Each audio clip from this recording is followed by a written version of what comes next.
Okay, so good afternoon. I'm Jason. This is our store. A few weeks ago, pumunta dito sa Hong Kong para sa feeding program na ginawa natin sa Nathan Road.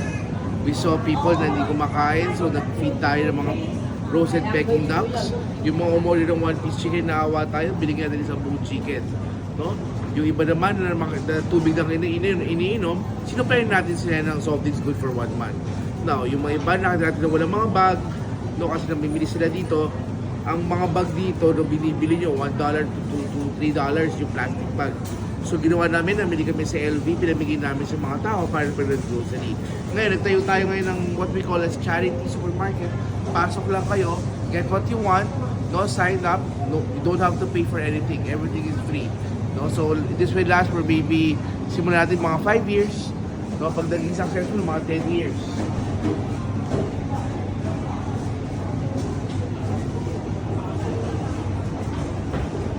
Okay, so ikot tayo. Pakita ko sa inyo yung... Okay, we'll show you what we have in store for this mga bibigyan natin. Ayan, nagsimula na yung mga feeding program natin. So, marami na kumukuha.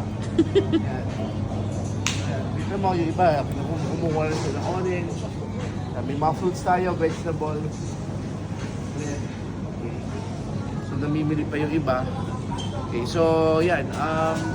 So, we're inviting yung mga mayayaman dito to please punta kayo sa lugar namin para hindi kayo mahirapang bumili at kumain. Okay, so tuloy-tuloy po to. Ito nasa kanan ko, isa yan sa mga pinakasikat na artist dito. Naka-20 yan, dumating yan. Kumukuha na rin siya ng mga foods natin. So tuloy-tuloy ang feeding program natin para makatulong tayo sa mga mayayaman dito. Okay, thank you. Thank you for your support.